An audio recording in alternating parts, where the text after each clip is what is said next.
Mas ontem o Alexandre de Moraes, relator das ações, votou pela condenação do Aécio Lúcio Costa Pereira, né? Foi o primeiro julgado, ex-funcionário da Sabesp, só para deixar claro isso. Ele foi preso em flagrante no plenário do Senado Federal. A gente tem um trecho aqui do voto do Alexandre de Moraes que foi muito comentado ontem na mídia, nas redes sociais. Vamos assistir para quem perdeu, vamos lá. A democracia é uma construção coletiva de todos que acreditam na soberania popular e, mais do que isso, de todos que confiam na sabedoria do povo, que acreditam que nós todos, autoridades do judiciário, executivo e legislativo, somos passageiros, mas que as instituições devem ser fortalecidas, pois são permanentes e imprescindíveis para um Brasil melhor, para um Brasil de sucesso e progresso, para um Brasil com mais harmonia, com mais justiça social, com mais igualdade e solidariedade, com mais amor e esperança. A prática delituosa do réu foi exatamente contra tudo isso. Foi contra o exercício da democracia, o exercício ou a crença do Brasil democrático, um Brasil melhor. Então, a sua conduta social, a sua culpabilidade são de alta reprovação. Também, presente as circunstâncias do crime, não favorecem o réu. Os atos criminosos, golpistas e atentatórios das instituições republicanas desbordaram para depredação, vandalismo, que ocasionaram prejuízo de ordem financeira que alcança cifras de dezenas de milhões. Para além da perda do viés social, político, histórico, alguns inclusive irreparáveis a serem suportados por toda a sociedade brasileira. Fixo a pena inicial do réu, Aécio Lúcio Costa Pereira, em 17 anos, sendo 15 anos e 6 meses de reclusão e 1 ano e 6 meses de detenção. Vamos lá, 17 anos, vocês ouviram, né? Essa foi a pena estabelecida no voto do ministro Alexandre de Moraes. Só para lembrar, gente, vou passar aqui rapidamente para vocês os nomes, importante a gente dizer dos 4 réus desse primeiro julgamento. Aécio Nunes Costa Pereira, esse que está sendo julgado, que recebeu essa pena no voto do Alexandre de Moraes. Depois a gente tem também Matheus Lima de Carvalho Lázaro, Moacir José dos Santos, Tiago de Assis Mataro. Agora, o que aconteceu logo depois desse voto do Alexandre de Moraes? Entrou o voto do Nunes Marques, que é o revisor das ações delatadas pelo Moraes. Ele divergiu do Alexandre de Moraes e propôs a condenação em 2 anos e só de 5 crimes, uma pena bem menor, né? 2 anos e 6 meses de prisão e a condenação por 2 dos 5 crimes, ou melhor, tá? Então ele diminuiu a pena, 2 anos e 6 meses, e dos 5 crimes atribuídos no voto do Alexandre de Moraes, ele diminuiu para 2. Vamos ouvir agora, então, a justificativa, o voto do Nunes Marques, para ver se a gente entende. É disso que, no campo da jurisdição penal, a condenação exige a formação de um juízo de certeza, calcada em prova coesa, harmônica, inequívoca, para que se conclua pela existência do crime, materialidade e pela autoria delitiva. A verificação dessa certeza submete-se necessariamente às regras atinentes à produção e ao ônus da prova, as quais devem ser interpretadas e aplicadas em consonância com o princípio constitucional da presunção de não culpabilidade do réu. Somadas, em razão do concurso material, as penas correspondem a 2 anos e 6 meses de reclusão em regime inicial aberto, além de 60 dias multa. O Nunes Marques, ele não viu tentativa de golpe, em resumo, né, nesse voto dele. Até a gente teve outros trechos, enfim, gente, a votação foi extensa, mas tem até um outro trecho que o Alexandre de Moraes tenta justificar, fala do óbvio, né? Ora, se não tivesse tentativa de golpe, não estaríamos lá, né, é o que ele diz, não estaríamos todos aqui, né, se o golpe tivesse de fato acontecido, né? Então, assim, mas na opinião do Nunes Marques, quero te ouvir um pouco, a tentativa de golpe não se justifica. Eu fiz uma análise, Vivi, há alguns meses no N2, na qual eu disse que a justiça pode ser cega, ela só não pode ser estúpida. Né? Você não pode ter esse tipo de argumentação. Veja, o juridiquês que o senhor Nunes Marques utiliza para avançar, defender uma posição indefensável. Basicamente, a interpretação do Nunes Marques, ele diz que só existiu crime de dano qualificado e de depredação de patrimônio tombado, e ele entende que isso são crimes menos graves e que, portanto, caberia aí a pena de 2 anos e meio. Ora, isso pressupõe o entendimento de que a pessoa foi lá por nada para causar dano qualificado e para depredar o patrimônio nacional. Por quê? Porque eu estava passando ali. Estava passando em Brasília, achei que, opa, o que eu vou fazer hoje? Eu vou quebrar alguma coisa aqui, eu vou causar um certo dano, vou destruir a propriedade pública. E por que que o senhor fez isso? Não, porque eu acordei hoje, não estava muito bem, achei que essa era uma boa forma de extravasar o meu ânimo.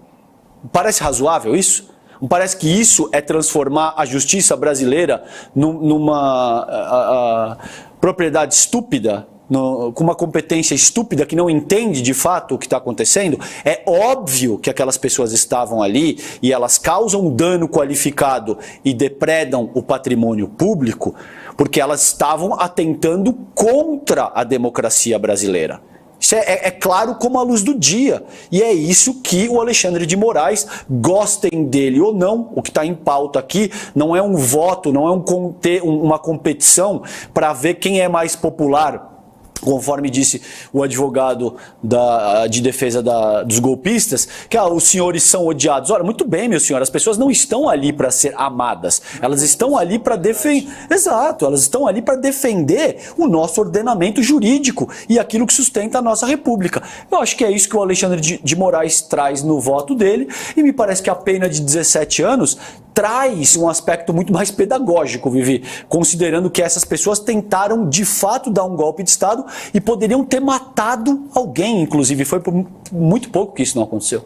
Inclusive no depoimento da terça-feira da policial militar que estava durante os atos golpistas, o depoimento dela na CPMI, ela fala sobre isso, sobre o teor da gravidade, da violência, né, do ataque que a própria polícia sofreu ali. É bastante impressionante, a gente já trouxe trechos aqui durante essa semana também, no N1 e no N2 também, então fica muito claro isso, a violência. Não dá para dizer que foi um passeio no parque, foi também uma das falas do Alexandre de Moraes durante a votação ontem, né? O julgamento ontem. Vivian, eu deixei aqui, Vivian César, eu deixei aqui separado justamente esse trecho. A gente não tem o vídeo, mas eu vou ler para vocês o que o Alexandre de Moraes falou. Ele falou o seguinte: essa turba, de forma violenta, passou a destruir o patrimônio público, está muito claro nas próprias mensagens que vários deles postaram, com o intuito de derrubar o governo democraticamente eleito em 2022, e que havia tomado posse em janeiro de 2023, pleiteando uma intervenção militar. Ele continua: às vezes o negacionismo faz parecer que no dia 8 de janeiro tivemos um domingo no parque. Então as pessoas vieram, pegaram um ticket, entraram numa fila como fazem na Disney. Agora vamos invadir o Supremo, agora o Palácio do Planalto, agora vamos orar na cadeira do presidente do Senado. O que o Praga da Xuxa, né, que é o Cássio Nunes Marques, faz é contorcionismo jurídico para defender o indefensável, como o César diz pra gente. Não há nenhuma defesa possível dessas pessoas. Nesse momento, o Cássio Nunes Marques e provavelmente o André Mendonça vão se distanciar dos outros ministros do STF de fazer uma defesa clara da democracia. É preciso traçar uma linha no chão e dizer: daqui não se pode passar, que é o que as pessoas fizeram no dia 8 de janeiro. Fizeram antes, durante os dias acampadas na frente dos quartéis. Mas esse dia é um dia que precisa ser lembrado na história desse país como o dia da tentativa de golpe. E essas pessoas precisam ser punidas duramente. O Aécio, o primeiro julgado... Aliás, é muito curioso, né? Aécio é um nome... já é meio caminho andado para ser golpista, né? Esse Aécio aí que está sendo julgado precisa ser punido duramente, assim como os outros 3 estão sendo julgados agora. Não esquecendo, são mais de 1.200 pessoas que vão ser julgadas em algum momento sobre esses atos. E principalmente a gente vai precisar punir os militares. Não, tipo, não era agora esse trecho não, gente, é para mais tarde.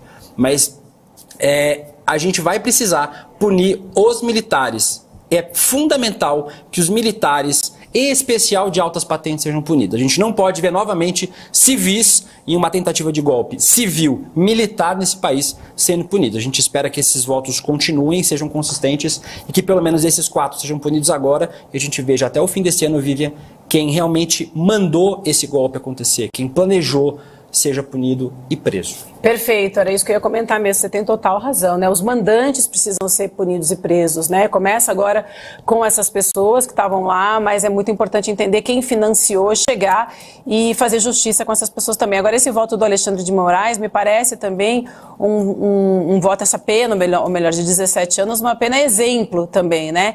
Para que todo mundo fique muito atento e não ache que nas próximas eleições isso pode se repetir, né? Acho que também tem esse caráter educativo, né? Tem, seguramente tem. A função, como eu vejo pelo menos do direito, é pacificar a sociedade. Enfim, aí é um tema que precisa ser debatido no nível sociológico, muita gente discorda e tal, pode ser fazer a manutenção daquilo que está instituído, mas para os efeitos do que a gente está discutindo aqui, é pacificar a sociedade. Se você tem, essa pessoa pega 2 anos e meio, se ela é, por exemplo, se isso é um crime hediondo, que seja, nem é o caso, considerando esses 2 anos e meio, ela pode sair com 1/6 da pena efetivada. Entende? Então esse cara vai ficar o quê?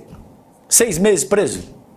Nem isso. Entende? Daqui a pouco isso vai ser comutado para... O cara vai pagar a cesta básica. O cara tenta subverter a democracia do país. Quebra os prédios que simbolizam a nossa república e paga 2, 3 cestas básicas e sai incólume. É óbvio que isso significa um problema gigante, porque a mensagem que isso envia para a população civil é que, olha, tá tudo tranquilo. Como o Alexandre de Moraes muito bem colocou, daqui a 4 anos, se vocês forem derrotados de novo, vocês compram outro ticket e vai para a Disneylândia. E vai lá para fazer uma farra, quebrar qualquer coisa, porque fica barato. Você paga o que quer que seja, não arca com nenhuma consequência mais séria e cá estamos. É óbvio que a pena muito mais adequada, a meu ver pelo menos, e eu não sou juiz de direito, eu não tenho a competência, eu estou analisando aqui enquanto comentarista, mas 17 anos, quando o cara olha, e aí sim, tem crimes que são hediondos, que você já não pode sair através de 1/6, você precisa cumprir pelo menos 2/5, se você for réu primário, a coisa engrossa, você precisa cumprir pelo menos 40% da pena aí. Entendeu? 17 anos em regime fechado, uma série de coisas que vão ser complicadas, você está olhando no mínimo para vários anos de cadeia. E aí a mensagem que isso envia para o restante da população tem sim um caráter muito mais pedagógico e, a meu ver, essa é a função do que está sendo deliberado, porque a gente não pode permitir esse tipo de coisa, Vivi.